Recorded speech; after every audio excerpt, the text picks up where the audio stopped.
No. Except it went wrong several times. You got a story about like challenges overcome on this outfit? Okay, yeah, it's one of those things where like, if you do it for a hobby, never look too closely. Like, anyone who looks at my seams is dead to me. You can see like the little things, like they have like the little scars, and I'm like, yeah, we're gonna pretend those are not there, or it's a commentary on the fragility of life. I got into the car to come over here, and 2 of the bulbs fell off. Yeah, been there. And it's just like, you know what? You live with it. You just roll with it. It's fine. There was a guy a few years ago that was talking, he called them 10-foot costumes. They look fabulous from 10 feet. Yes. Yep. Yes. You get Absolutely. closer than that, suddenly, Oh. Yeah. Oh. Yes. You want to Yeah. 100%. Thank you. Melissa's got her back. Oh, yes. Yeah. Yeah.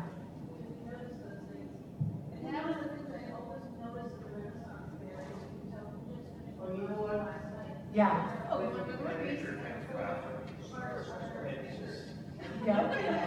It's big, I know. So I have a horror story about, I don't name a costumer because I don't like to badmouth people. This is somebody who's charging people a lot of money for Renaissance Festival costumes. They costumed 2 young ladies from our royal court. And they really wanted those courtesan costumes. And I was with the courtesan costume for the day. And they were, first I had to talk the girl down from a tissue lame chemise. I know, like really? Out at Renaissance Festival. I was like, sweetie, I'm not gonna let you do that for this Renaissance Festival because, and she's like, why not? The costumer was like, well, I don't know what you really have. I'm like, no, yes, I can tell you not to do this because I'm a costume director. I'm gonna tell you right now, you're not gonna be wearing it on a festival.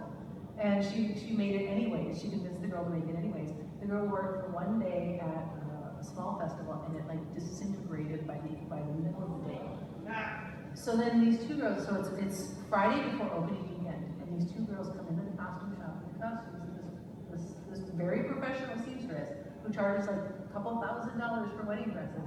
She comes in, and they're crying. Like, our costumes don't fit, and I don't know what she did here. We look, all of the beading, she hadn't finished seams, and she hot glued beads to the unfinished seams. And now, if you're doing cosplay and you're just whipping something together, the balls fall off, that'll happen. But if you just charge somebody $2,000 for a costume that she has to wear out at Renaissance Festival for 6 weekends, you should not be hot gluing beads to unfinished seams in her costume. And my shop assistant and I are watching, and we're trying not to laugh. Because as this poor girl, because there are tears, they're sobbing. And as they're showing us this stuff, beads are just falling off of these dresses. And that wasn't even the worst. She left raw seams and then put the plastic boning in the casing, had not finished either end of the casing. She just put the casing, attached it to a raw salvage seam. What? Yeah, I mean, you don't even have to be sewing, what? And and then she was using, instead of buckram and boning in the front, she used the tissue paper plastic mesh. Yeah. And that was what she reinforced the front with. So Stacy and I were just like, we'll do this, we'll fix the front. So we spent the evening fixing these dresses for these poor girls. So actually, I think we loaned them dresses from the costume shop, and then spent the evening and the next day essentially altering these costumes so they were at the very least functional for these poor girls. And I was just like, oh, you poor things. I can't believe you just spent $2,000 a piece on these dresses that are literally falling apart on the day before the festival. I could not believe it. All right. So welcome everyone to That Didn't Go Well. So the panel description as it reads is, a lot of costumers have had the experience of something not working out as planned. Costumers will discuss the things that just did not go as planned and what they learned from it. So today we're here for learning. We're a small group. I feel like we can kind of keep this pretty casual. And so what I think we can do is, I'll have Roy, each of us can introduce ourselves, Maybe we'll talk a little bit about, maybe start with kind of what are some basic things we wish we'd known, and we can kind of build from there. As people have questions or comments, I think we welcome them. Yes, we do have. So if you have a question or comment that's burning in your soul, you just raise your hand and we'll get you in there. Actually, grab the little colored pieces of paper over there and just hold them up so we can sort of call, yep, just Yes, like we use that. the colored pieces of paper, so then I will either introduce, or and if you don't have a colored piece of paper, I'll pretty much just pick your shirt color. That's what I usually used to do before the squares. So, yeah. So I'll go ahead and start. My name is Baird. I will be your moderator this evening. My experience with costuming spans back from 1988 when I first started out at the Renaissance Festival, and I've been sewing ever since in some capacity or another. I ran the costume shop out there, which you just heard my stories with that, for a few years. And I've sewn for clients on and off. And these days I pretty much, I sew for myself. I'm essentially retired.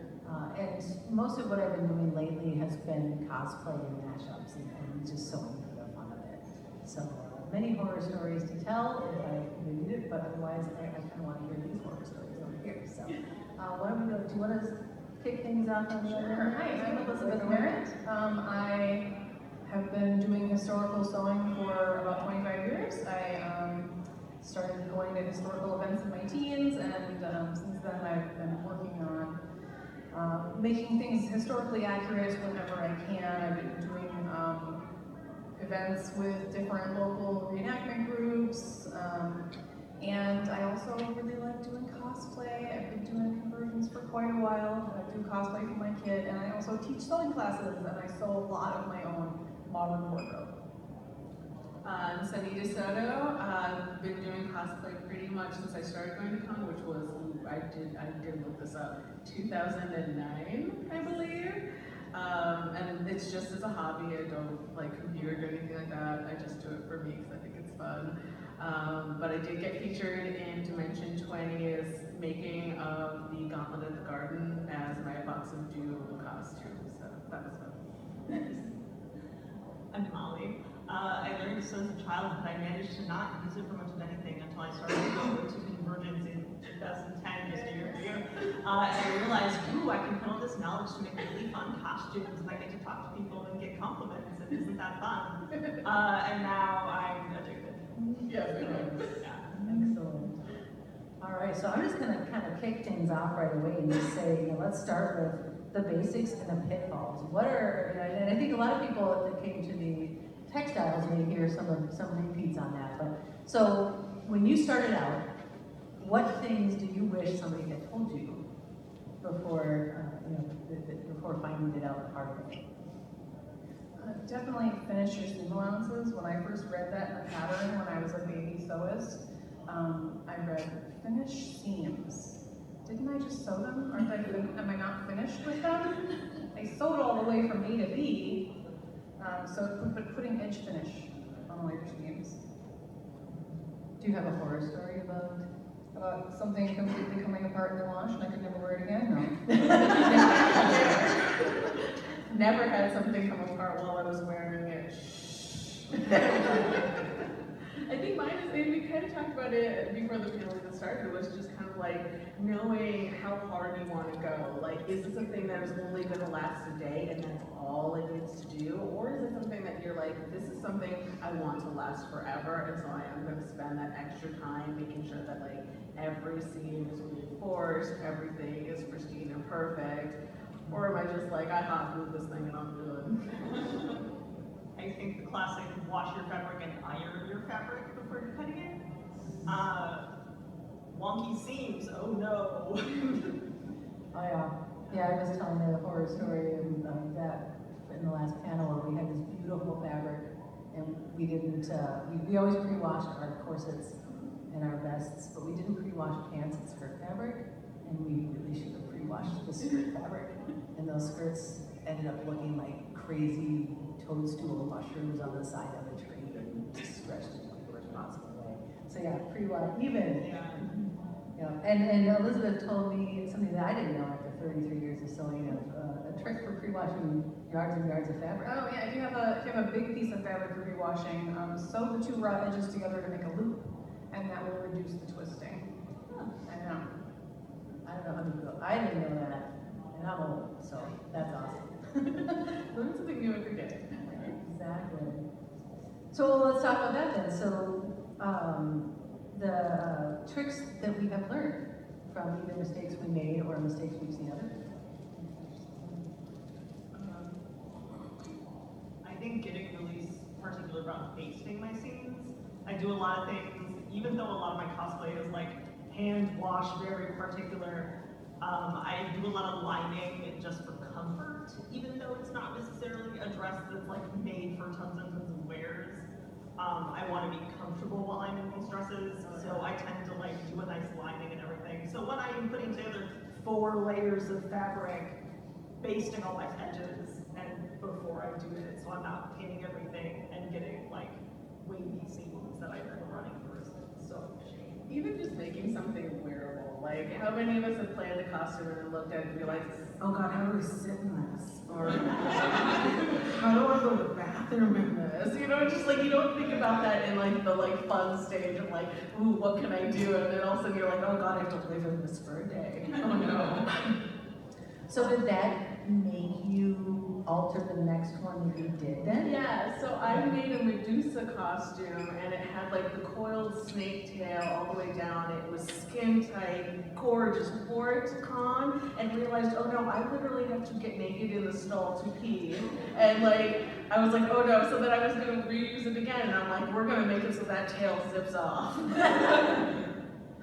Nice. I want to say pattern matching. So obviously, if you're working with a stripe or a plaid, you think, oh yeah, I want to match my stripe or plaid. If you're working with a print, though, it can be, you know, maybe yes, maybe no. I was working with a printed fabric that was a really large scale. It was a repeat, a really large repeat. And I thought, I can just cut this out. I don't have to worry about matching because I don't really care about matching. But then what happened is I ended up with 2 of the exact same big recognizable motif on the back of the dress right next to each other, and it looked really dumb. So the next time I was working with a print like that, I basically had to very wastefully fussy cut every piece to make sure to give the appearance of randomness. No, I've been there too. There's sometimes when you're cutting, you get to that point where you're like, do I just slap both of these pieces together and cut them out? And fingers crossed, hope for the best? Or do I actually take the time to cut each individual piece out and, you know, to make sure that they're lining up the way I want to? And, you know, I do have to admit that occasionally when I do the first thing, it actually worked out really well a couple of times. And I was like, sweet. And then there's those times where it really didn't. Just kind of like put you down in the pits of despair, and that last success is just not even enough to make up for it. Yeah. Yeah, for sure. Or even that time where you're just like, if I flip this piece, it's perfect. Yeah, exactly. So then we're talking about happy accidents, which I think this was brought up actually in emails of what happy accidents have you had where it just didn't go as planned, but it actually ended up being just worked out beautifully. Oh God. I can start with a story of mine if you want. So we did Revolutionary Super Friends a few years back for Masquerade, and I did all my research and we kind of spanned several time periods, so we kind of had some carte blanche for going from Cocoa to Georgia. I did a lot of research on the period, and I was like, I was doing Batman, or I was doing Bat Person, and I was like, Bat Person would have a poof wig, you know, with the mask over the top of it. And I made this beautiful, and I looked at all the tutorials, I made this gorgeous, beautiful steel gray poof wig that was just the most glorious thing. I was like, I'm so proud of this wig. It turned out so beautifully. And I put it on my head and it looked terrible. I mean, horrible. And I'd forgotten cardinal rule number 1 for Dana is long things on Dana's face is the ugliest. It does not work at all. So I was so sad, and I just grabbed a spare hedgehog wig. I was like, okay, hedgehog works for Dana. But we had a casting change for our super wood. So the original Superwoman was just gonna poof her own hair, because she had dark hair. The second Superwoman had dyed hair and she needed a wig. So I was like, hey, I had this fabulously beautiful wig. So I spray painted the whole thing black, and then I cut the curls on the back, put a new line of curls on it, got an extra little Superman curl that we actually like spirit got to her head. And she looked gorgeous in it. It was like this wig had been made for her that whole time. And I was just like, score. Because I was like, you don't want to put that amount of time and effort into something, not be able to use it. So that became kind of a happy accident, because yeah, it ended up being exactly what she needed, and not for me. Anybody else? Most of my accidents are sad. I have a costume that had a lot of sad accidents. Oh no! Here, story time. Well, okay. So my favorite character in the entire Marvel universe is Lady Sif. And she had really cool armor in the Thor 2 movie. And so I said, okay, I'm making this armor. And it was the first time I had ever made armor. And I put a lot of work into it. I spent like 2 months making this armor. And it looked really, really cool. And the first time I wear it, I had tried it on, but I was doing some finishing touches at the con, back at the old hotel. This was like 2014. And I walked down to the Marvel photo shoot. This is the first time I've worn the armor for more than like 10 minutes at a time. The buckles pop off. Someone at the photo shoot has super glue and they saved me. Nice. We make it through the photo shoot. After the photo shoot, I obviously changed over the armor. So the next year I go, I'm fixing it. I'm gonna do it again. I fix that. The next year, the shoulder armor pops off. The next year, the shoes broke. I broke something on this armor almost every year, and I wore it for 6 years. I just kept fixing it.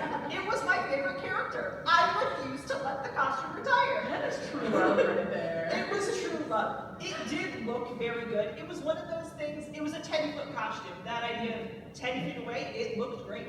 You could not tell.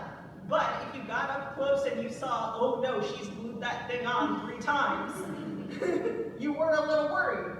All of my friends were like, oh no, she brought it back. They're all putting bets now. Correct? They were like, Molly, are you really doing this again? And it was like, yes, I am. I swear I fixed it. And then something else happened. It is now retired. The fake leather finally started cracking because I had had the costume for 8 years and the fake leather is now cracked. Sure. So finally it's retired and I'm going to have to make a new Lady Sif costume. But yeah, it broke almost every year I wore it. And So I just- kind of feel like you don't even want to repurpose any of those pieces because you made No. yours. The next costume you try to put it The on. curse travels to the next cosplay. I may reuse the wig. The wig never had a problem. The only thing that was good. The wig was good. Yeah, that's true. Now I've changed the wig. Only thing that worked. I do feel like that for, like, I have a centaur girl costume where I literally, like, I have a horseback, like, that I'm dragging on wheels behind me, which for the most part is great. It's on straps, so, like, I can, if I, like, put my shoulders up a little bit, it, like, very gracefully glides. But by the end of the con, those straps have, like, now weakened and loosened, and now it's just me dragging a dead body behind me. It happens to the best of us. Any horror stories? I think the worst one in recent memory is making a silk taffeta 1870s gown. This had at that time was the most money I'd ever dropped on a historical costume. I think I spent $300 on the fabric because I wanted all silk taffeta. I wanted it all really good. I got the really good polished cotton to interline the skirt. I'm doing this all like by the book. Everything's perfect. During the construction of that dress, I cut into it 4 times when I was trying to trim threads and many other things that I'm like, ugh. So it felt a little cursed, but thankfully I was able to cover all of the trim. So, that's what matters. Yeah, exactly. There was one of the snips was in a ruffle, and so I just kind of like darned it and then like ruffled a little bit over that bit. But it's really nice for me to know that those cuts are there, and I didn't darn them all, but that they're still there. They're part of the process. Even though I was so horrified at the time of what I had done to my really, really expensive fabric. And nobody knows it's there but you. I mean, everyone knows because I tell them. That's They fair. say, "Oh, I love the dress," and I say, "Thanks, I ruined it." Look at my flaw. Exactly. And it makes me think of how many people know about the blood sacrifice to the sewing gods? Yeah, it's not cosplay till you bleed. Yeah, so show of hands, how many people have costumes that contain their DNA from the blood? Every last one. Every last one.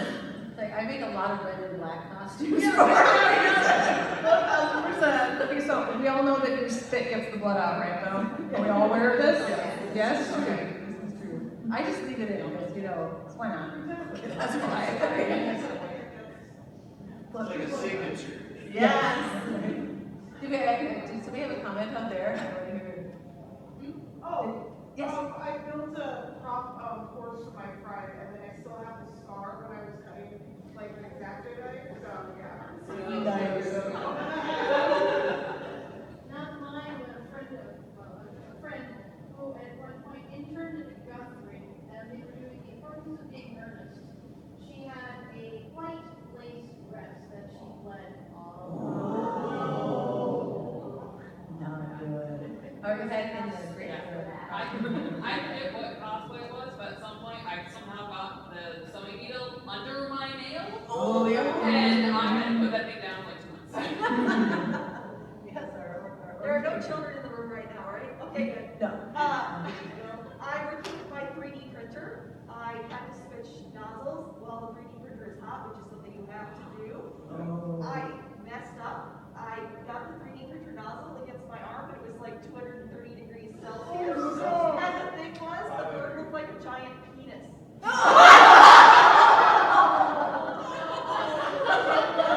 Of course it did. That's called insult to injury.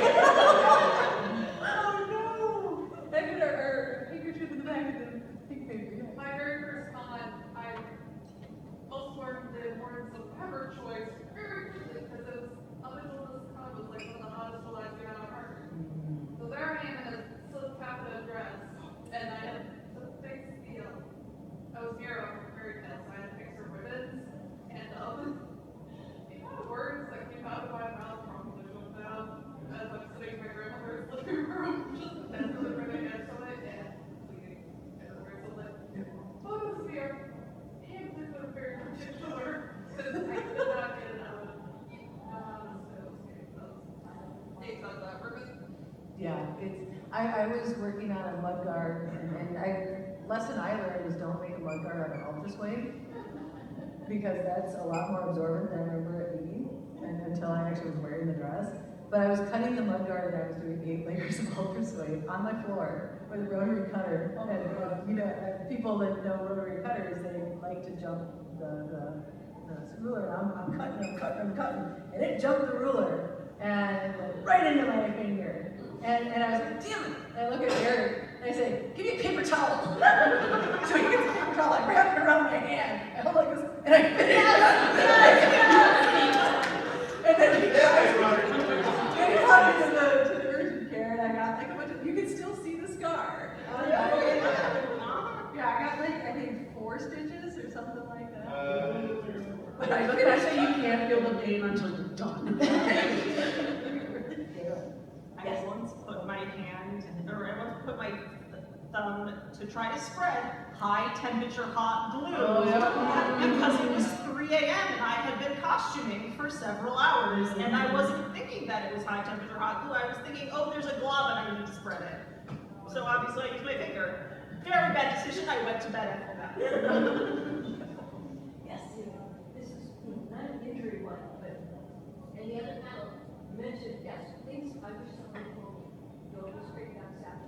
yes. It was about the 3rd project I did. I was making a cloak for a friend. He bought this gorgeous straight back satin. No. I mean, we had enough things in it, sort of. I didn't think so, but yes, to all bits that I had.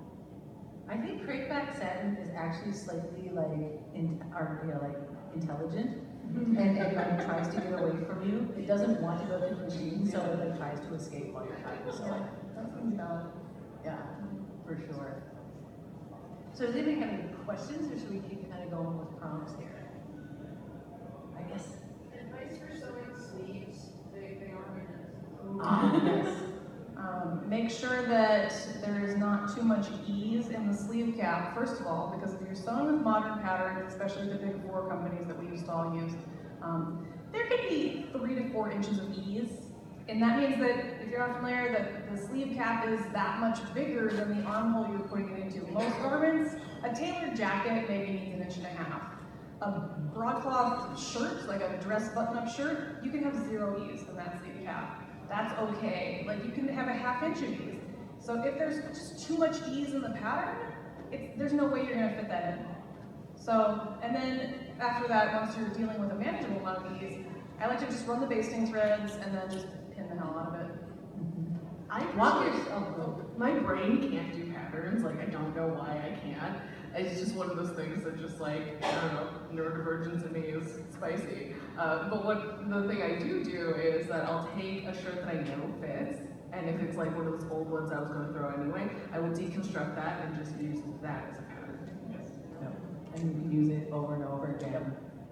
I also advise walking your seams, because a lot of people don't understand that, you know, the sleeve is you know, that convex, the arm's eye is concave, and what people forget to do is take the seam allowance into account.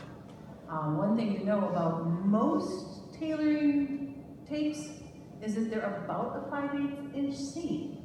So what you do is you take, you've got your arm's eye, and you got your ruler, and you just measure the arm's eye from the inside of the tape. And so the tape is at the edge of your fabric. And then you just keep walking it around. And so that is the number you want to use for your arm's eye. And then you want to do the exact same thing, only opposite, of course, with the convex of the sleeve. So if you walk the seam and you use that math measurement, they will match up much closer, because now you've got that 5/8. Because people forget, you don't take it in or out from the outside. You go that 5/8 inch in. Because if you just try to match up the raw edges, it's not gonna do it. Yeah. If your brain can't make that make sense, people always tell me about the 5/8 tape measure thing, and I can never seem to make it work for me. Sure. You can just draw the seam line and make sure you're getting, you know, this seam as well as this seam onto your pattern. And then if you hold the tape measure on its edge, it'll go around the curve a little better as well. So if like, you know, on its little tiny, like paper thin little edge, does that make sense? So draw the line. And Yep, draw the line, measure with a gauge, measure your 5/8 or whatever seam allowance, hold the tape measure on its edge so it can go around those curves, and then math.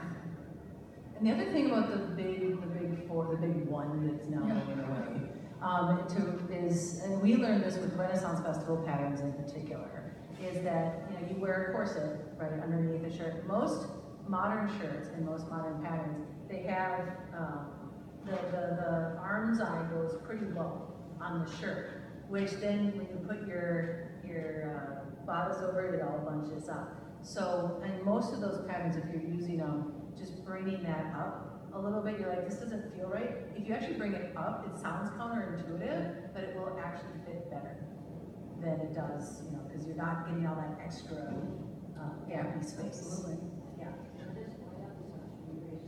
Yeah, exactly. It's bizarre, because you think, no, you wouldn't want to like make your arm like short, but no, it actually worked really well. Mock-ups also really help, because you can just mock up, if you think you have the torso right, you can just take off the sleeves and mock up multiple sleeves. I had a costume where there was seaming on the sleeves that I had to get right, and so I just kept having to mock up the sleeves, and I realized like, oh, the shoulder set is a little wrong, so I was able to really fine tune that, and that actually process helped me like, oh, I now understand like how my shoulder sets in a dress much better, because I had to do these stupid like 10 mock-ups of a sleeve to get a Star Trek pattern. It's worth it though. Yes, it's All incredible. the work you do with the mock-ups is worth it. When I'm Mock-ups teaching, are great. My students will say, can I just make like a test version in like a fabric that I don't like as much, but then I'll just have like an extra dress? And I forbid this because no, you can't get emotionally attached to your mock-up. We're gonna cut it up, we're gonna rip the seams. While it's on your body, we're gonna tape on it, we're gonna pin it together, we're gonna write on it, and we're gonna cut it. You need to destroy the mock-up in the process. Yep, we have to sacrifice it for the greater good. The honored sacrifice next thing, yes, exactly. Yeah, I'm a final fabric girl. I just go at it and just hope for the best. I know. I'm a crazy person. I would ruin everything if I did that. I fit no pattern. Every dress I do is wrong unless I do a mock-up. This is why I don't use patterns. I'm a crazy person. But the other thing that you just learn to do is like you always want to make it so that your fabric is cut bigger than you need it to be, because you can always make things smaller. You can't as easily make things bigger. Yeah. You can, but you have to get creative. Very, very true. And now, did you have another comment, or can we go back to? We'll go back to, yes, the lovely grandmothers. I was just gonna say, one of the things that I wish I had known earlier is when you buy really expensive like suits and things like that, they have an incredibly wide seam allowance in certain places. Yeah. And that is something that I'm still struggling to remember to incorporate, but when you make something, put a 1-inch seam allowance on the sides, put that seam allowance down the back, so that when your size changes, perhaps by an inch or so, you're not working with a 5/8 inch seam allowance trying to, or how to make it. That actually leads me to a really Or good pleats, question. you know? Yeah, I was gonna say darts are your friend. Darts and pleats. So Don't trim your darts if you aren't sure they're in the right place. Yeah. 100%. Don't cut it unless you Yeah, have don't cut it unless you have to. Yeah, for sure. Yeah, exactly. So this actually brings me to a question that Sonni brought up in our emails, which is, what advice do you know you should follow but you never seem to be able to? Like your example was starting early, so you're not like working at the last minute. And what you just said reminded me of one of my, it's a bad habit of mine, I can't help myself. I love a very pretty inside. I cannot, does everybody here know the difference between bag lining and flat lining? Yes, no? Okay, so bag lining is essentially you cut two of the same things. You slap them together wrong side out, leave an opening, flip it inside out, and now you have a nice finished thing. Right, so I will make an entire jacket lining, and I will make an entire jacket. I will put the two of them together, pull the sleeves out the other end, flip the sleeves and finish it. This jacket is beautiful, it's gorgeous, the inside of it is lovely. And then I gained 5 pounds, and now I can no longer wear it. Flat lining was really big in like the Victorian, correct? Yeah. So it's essentially, you're putting the lining and the fabric together. In some cases, especially, I had some friend who was doing some bridal work with like bridal peasant costumes, where she would bag line the individual pieces. Yes, that's a really beautiful way to finish those edges then. Yeah, so they're all finished, and then she would just put the side seams together. Or when you flatline, you get that. That's what they're doing with those coats, is they're adding all that extra fabric and everything's together, and then it makes it much easier to alter. And I think, can I put you on the spot and have you talk a little bit about the historical? Because one of the things you were talking about in the earlier panels, how things were made to be adjustable back then. Oh, definitely. Yeah. So depending on what era we're talking about, a lot of garments were made to be adjustable. And if we're talking about 18th century, if you look at the Robe Francaise with the big pleats in the back, underneath that, there's a lacing in back that can keep it snug to the body so that the pleats aren't just flying away, but also that allows for a lot of adjustability. And often, since garments were pinned together in front and often with a stomacher, there's a lot of leeway for the fit on those in those 18th century gowns. Because if you change a little bit in shape and size, you can just pin it a little closer, a little farther away, put a different stomacher in, get a wider one, get a narrower one. They were meant to adapt. So I think that when we get into later, like 19th century clothing, I think we see a little bit less of that, but it's more, I think, about them taking those garments and passing them down or cutting them up and remaking them rather than adapting the garment. stuff, pretty cool. So, Sonni, did you have a specific incident in mind when you asked that question? I mean, it's literally like TikToks were going around there because it's con season, and so I kept seeing the cosplay propaganda I'm not gonna fall for, as well as the cosplay sins that I'm guilty of. And I'm so many of it. I just want to see the finished product so bad that I don't do mock-ups, I don't do patterns. I'm just like, let's just go and see what happens. I'm also like a MacGyver cosplayer, crafter, so I'm like, a lot of my stuff is made out of things that shouldn't be done. Like I have Christmas ornaments on my head right now. This thing's made out of an old bra. It's one of those things. Like I am a ooh, let's go to the discount section and see what I can do kind of girl. And it's one of those things where I do the sin of overbuying as well as not buying enough. And then that's my big one of just having it be oh no, I ran out of this thing and it was a remnant fabric. I don't have enough. How do I make this work? Molly, bad habits? My bad habit, and this is my bad cosplay fabric. I am thinking about this when I am making it an actual garment I'm going to wear, but my bad cosplay sin is truly the bad one is I don't always wash my fabric. Yeah. Because my cosplay is hand wash only. If I know I'm making it just for con, it's hand wash. Even if it is technically a nice finished garment that is lined and beautiful and I have done all my good work, it's hand wash. I'm not touching it. I wear it once a year for maybe 2 days. It is being treated like it is a ball gown. It is getting baby. So I don't need to wash this. I'm not spending $4 in my apartment's laundry room. I'm a cheapskate. I can wash it in my bathtub. Yes. So I always tell my students in sewing class, lay out all your pattern pieces before you start cutting, because just in case we need to jigsaw things around, I don't always do that. And sometimes it becomes a problem. So I did also, one of the things I had to learn is don't ever throw anything away, is because if you are cutting stuff out and you're oh no, I cut this wrong, having the extra fabric there, yes, or again, if you, exactly, or if you're making something bigger, because 5 years ago was 5 years ago, it's oh, I do still have little bits of that fabric somewhere, let me find my scrap bag. I did that just recently. I went and a Victorian gown from 10 years ago, and now I'm 40 pounds later. And since I saved those tiny little pieces of fabric, I'm never going to need these, so I saved them anyway. And I was able to adjust, put another panel into that bodice so that it fit again and get some more wear out of it.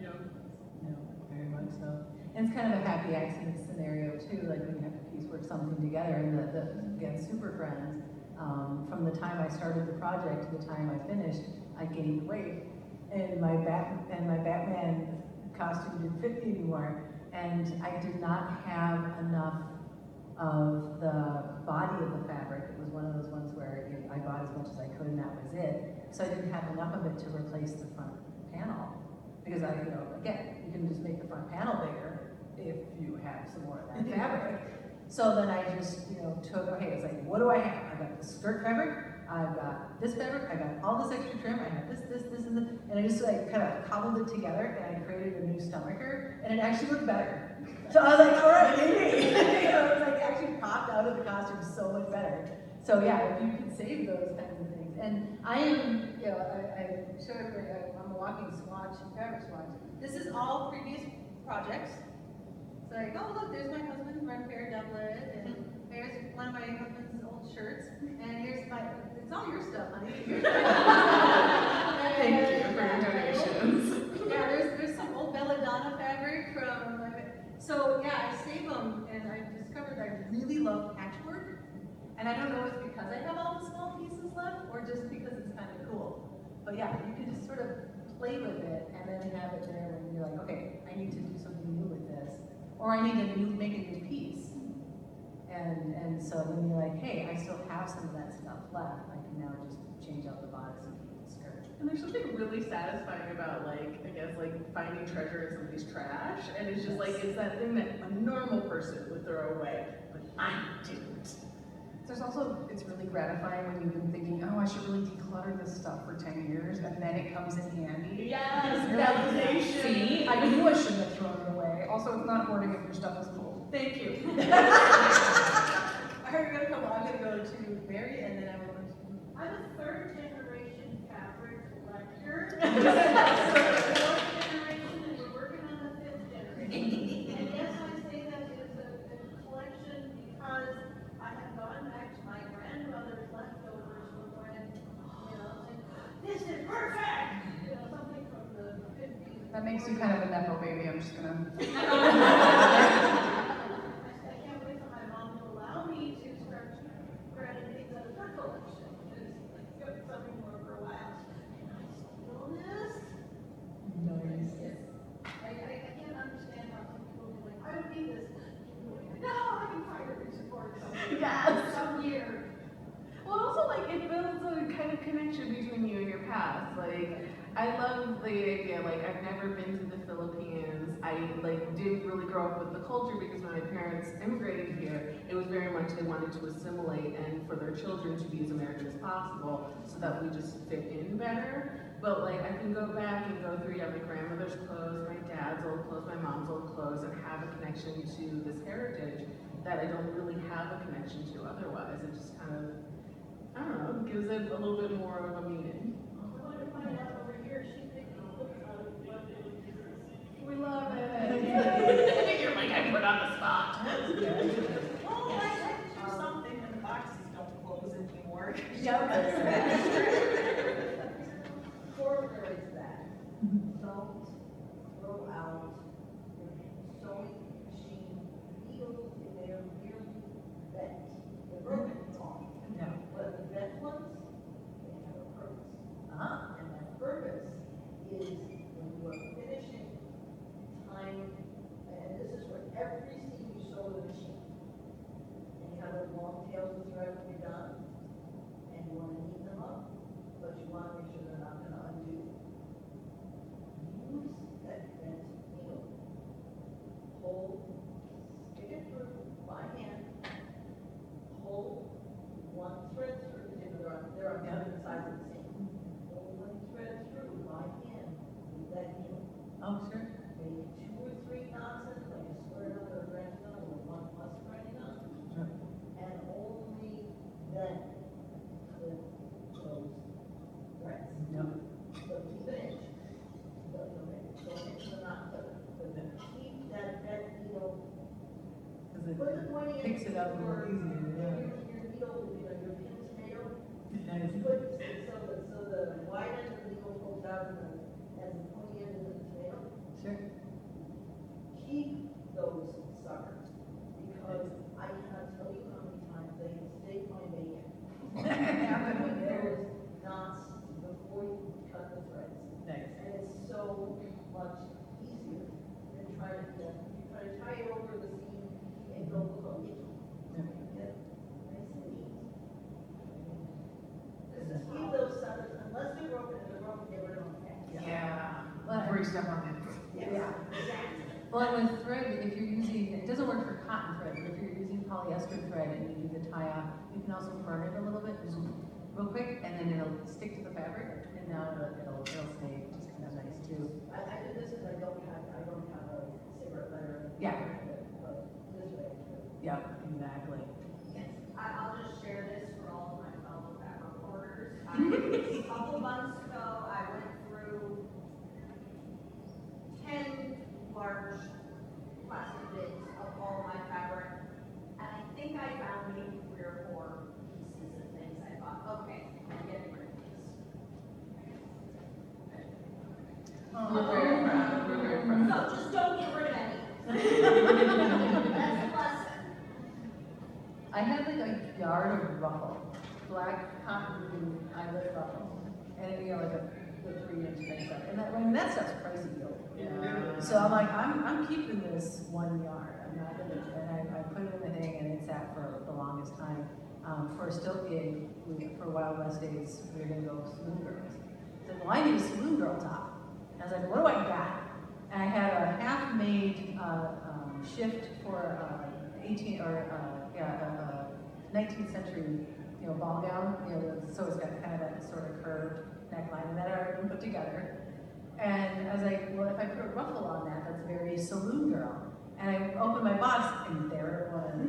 Oh, 10 years later, like, and I put it around the neckline of the already cut out thing from 5 years ago, and it was a perfect fit. I was like, this is meant to be.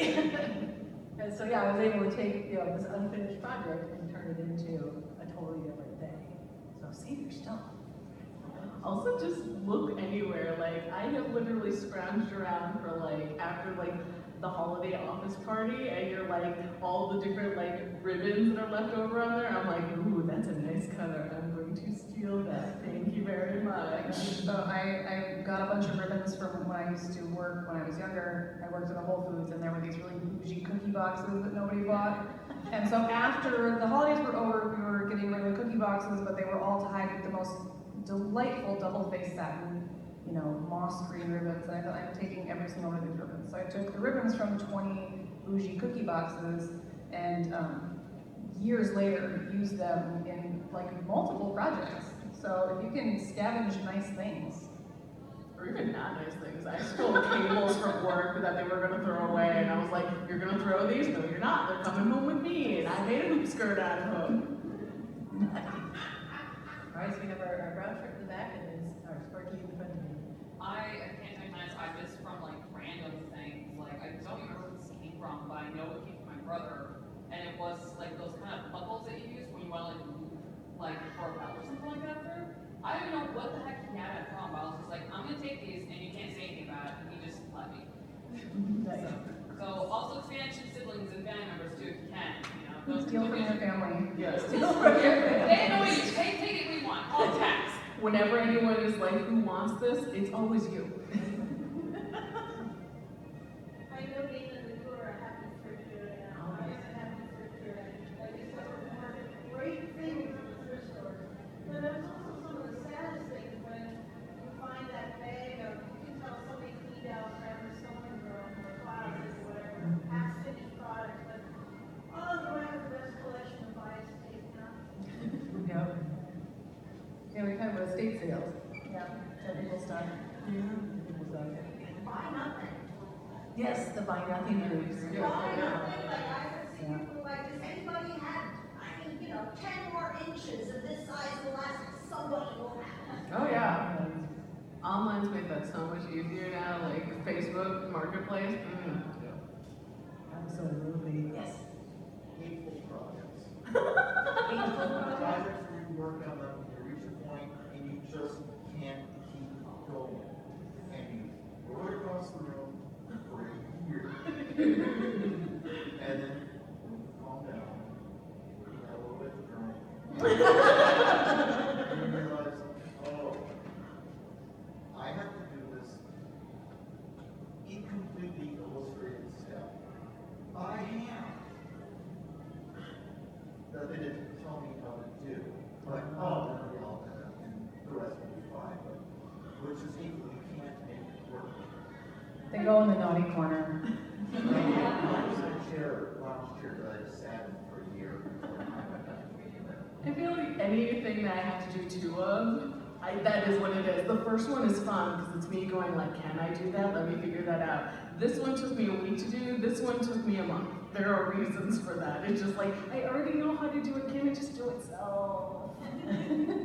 I have a poison ivy costume, and I hand sew leaves onto a bathing suit. It is fully covered, and a bathing suit doesn't seem very big. That seems like you can cover that pretty easily. But no, when you are hand sewing little like 1.5 by 1.5 leaves on a stretchy material, I sewed for like 3 weeks straight, just like whenever I could stand it because it's mind-numbing. All the leaves look the same, and I had to put it in like an embroidery hoop to get like tension with the swimsuit. Nice.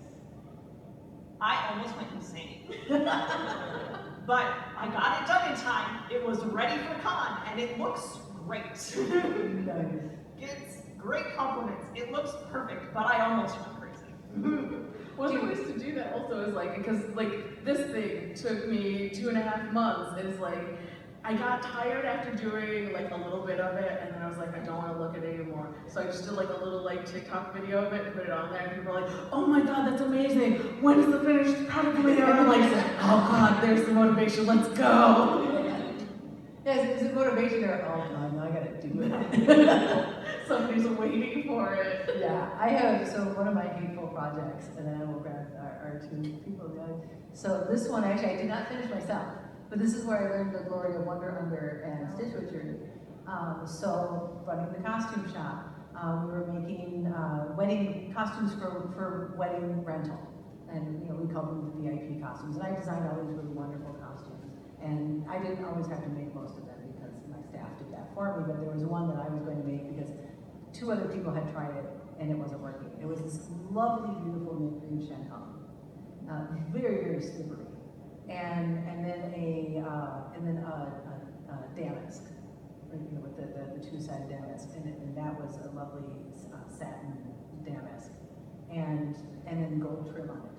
And then the damask was turquoise and all of this, and beautiful gold trim on everything. And I started to work on it, and I understood why they all gave up, because it was like, again, like it had a mind of its own, it was trying to run away from me. And as I'm working on it, and people, we had a guy on site who was like a Marine, right? So all he hears when he's walking by the costume shop is, I mean, like every swear word known to man, and this Marine is like, and suddenly this baggie full of dress goes flying out the costume shop door, past the stairs onto the ground.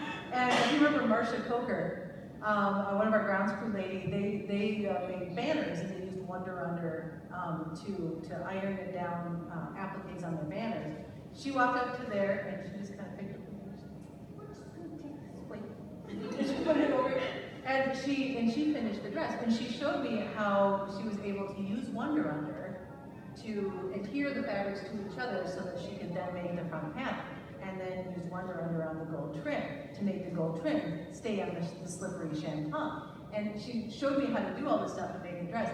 That dress became the #1 rental for brides for the next 5 to 10 years. Because it was so beautiful when she finished it, but it was just the most hateful dress, and I hated that dress. And it was like, every time I rented it, I'm like, here you go, here's your dress. Take that. So we had a comment in the back, and then I will come back to you. So my whole project is, in the span of 6 weeks, I was working with one other person, 22 crushed college buns that were spandex. Oh. We were doing picnic. And Sure. so obviously Ken had that stretch. To say we almost lost some pin members, we had to bring out one of them, as you remember. I was told to go home. We'll get back to it, but no, I can't. Okay. Were you victorious? Yeah. The conviction. Nothing friends. We did burn them afterwards. Nothing like hard burning. I don't think we've ever more cursed out the directory. I think this is the same directory that had us rebuild an entire set in one night. Ooh. Yeah, me and my brother both look at her and was like, never again. Yeah, door's right there, we're walking out, never again.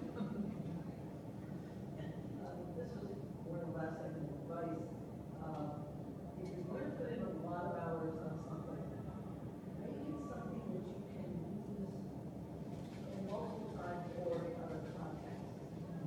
I was assigned to be a bridesmaid at my sister's wedding, and I made this lovely satin forest green, very straightforward dress with stretch on the sleeves and satin bodice and skirt.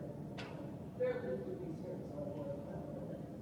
And I've done it very my sister had 4 different bridesmaids on 4 different body shapes. One of them was also pregnant.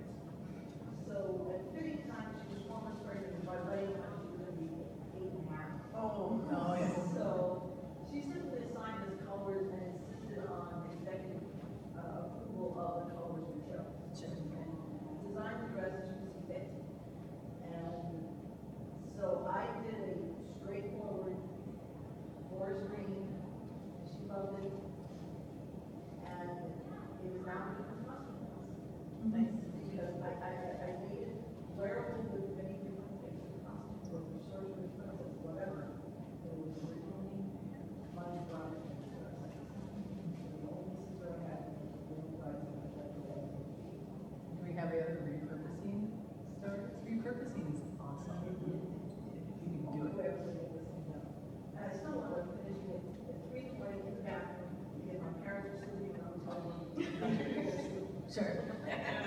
Slip someone in the bathroom. Oh, yeah. Finishing at con 3 hours before the photo shoot.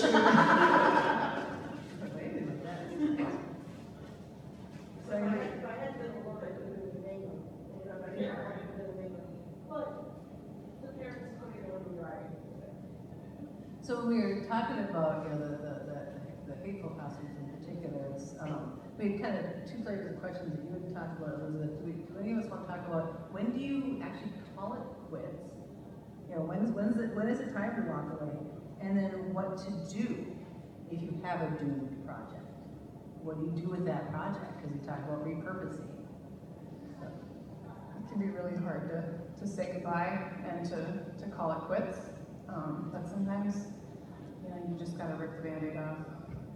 When something is just continuing to go badly and you just keep on running into problems with it, it can be such a relief to just say, you know, this one just isn't working out. And whether I put it in the naughty corner for 10 years or whether I just get it out of my sight and out of my home as soon as possible. You know, either way, it can be very cathartic to just say, you know, I don't have to do that.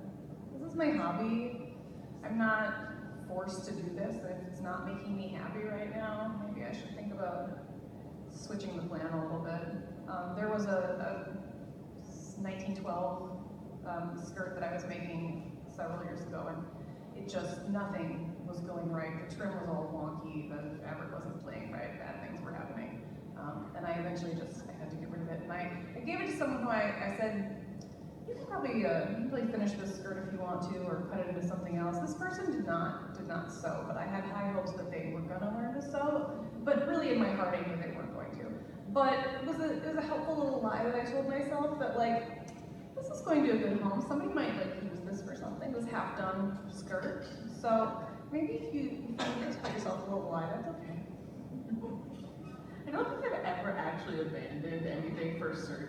Like this is done, I'm never gonna look at it again, you're done, I'm gonna be your part. It's always been the it goes in the naughty corner and stays there till I figure it out, because I will figure you out. Like, the centaur costume was like the second cosplay I ever did, and like in my head I was like, okay, how does this work? I created like a skeleton structure out of like wooden dowels and plumbing parts, and so but then the problem was it was just so heavy, and it was just dragging a dead body behind me, and I'm like, this is not gonna work. And so I was like, we're gonna put it in a corner, and it's gonna be like, it's gonna wait there because it's past Halloween, I can't wear it. And I was like, oh, con's coming up, I can figure this out. And I'm like, straps, I'll put it over my shoulder, attach it to the back, and now I'm using it as a leverage to like pull it around, and I'm like, oh, perfect, great, let's go. Sometimes you just need the break and like to get a little perspective from it. Yeah. I have to say, it's been a long time, and I'm really glad I gave that 1912 skirt away, because I didn't want to go back to it. No regrets. I clearly don't know when to call it quits. I dragged my arm around for like 8 years. I was stubborn. And I'm gonna make her again at some point whenever the comics gives her cool armor. So now, are there lessons that you learned though from this one that you will now be able to apply? Oh, absolutely. There are lessons. I learned the importance of an emergency kit. Ooh, Yes. I now go to con with an emergency kit. I carry 2 types of glue because the glue you used might not be the glue that actually works. You may get here and the glue you thought that worked doesn't work after half an hour when it's on your body. So you need the second glue. So 2 glues, needle, thread, pins. That's usually what my emergency kit is. Occasionally, if I have something really specific in a costume, I have Keyleth from Critical Role that I do, which has a big antler headdress that I have some like beading on. So sometimes I bring fishing wire and actual wire and extra beads for that. But that hasn't had any problems in like 3 years, so I've stopped bringing that. But the first year I had that headdress, I brought all of those pieces in case anything went wrong. Well, you know that rule, right? When you don't need it, when you bring it, you will absolutely not need it. Yeah. The minute you need it, If you have it, you'll just drag it around all day and present it. yeah, exactly. Yeah. Very true. Any other? So I learned from the Centaur Girl costume when I made my Arachne Queen costume, so now that's 8 legs that I had, or 6 legs that I had to do, and so I was like, soda bottles. 100% soda bottles so that it's light, so I'm not carrying a dead body behind me. Excellent. I discovered TMI for some people with maxi pads. Yes. So I'm postmenopausal, I don't need maxi pads. But we've discovered there are multiple uses for those because they stick to things and they're padded. And we have a character out at the festival who has a fox, or what's Briska? Is she a fox? She's a fox. And she had a new mask. And she discovered as she was wearing it, you're talking about the ones that betray you after you made them and you've worn them for a while, it was rubbing her forehead really badly. And she came backstage, she said, like, I don't know what to do. I was like, I do. I'll be right back. And I came over, I got a maxi pad, I slapped it on the inside of her mask. And she was like, this is brilliant. So now she keeps a stock of maxi pads. And she re-padded it eventually, but yeah, she keeps maxi pads around because you can just slap them too. And we put them on the back of our stilt straps. If they start buckling on us or getting kind of, yeah. Back of the shoe, right? Back of the shoe, yeah. Those were not originally used. World War I, emergency medical, hey, let's tackle the wound. Yep. Never tell a guy that because it's more fun to see him just do it. Yeah. Yeah, tampons are If used for somebody calls out and they get a shot, tampon, I need a tampon. You stick that sucker in there and stop bleeding like that. No. All right, so we've got 2 minutes left. So the question to my panelists is there anything we have not discussed that you feel people need to be aware of or warned of when they start or they continue their forays into costume? I said this in an earlier panel, I'm going to repeat it again. It's wear more petticoats. I definitely have been guilty of making a really lovely dress that goes over a really nicely shaped hoop skirt, but then since I'm not wearing any petticoats, you can see the line of every hoop through the outer fabric, and that just looks trashy. So if you want to get that smooth, bell-shaped silhouette, 2 petticoats at least, maybe more. This is for hoops, for bustles, for even if you're just wearing no understructure, just the petticoats and the skirts, more petticoats will always make it look better. And save your life by the girl. He made his son's wife, because of a particular hot summer, she only had like 2 chemises on underneath her dress. That sounds kind of slutty. 20 years out there with her unborn child. Excellent leadership. Backup shoes. That was the thing I had to learn very quickly was that if you know you're in shoes that you can't wear all day, like cosplay's pain, I fully believe that, but after a certain point, it's just like, no, you gotta admit defeat and be like, I'm switching to comfy shoes. If you have a really complicated costume that's going to be uncomfortable for con, make sure you have an off-day costume that's really comfy for the next day so you can relax. This is my comfy costume. Yesterday was not comfy. Also find a friend who has a hotel room. Yay. So make friends with hotel rooms. Try not to be slutty, or be slutty if that's your thing. And I think, I think we're good. So thank you, everyone.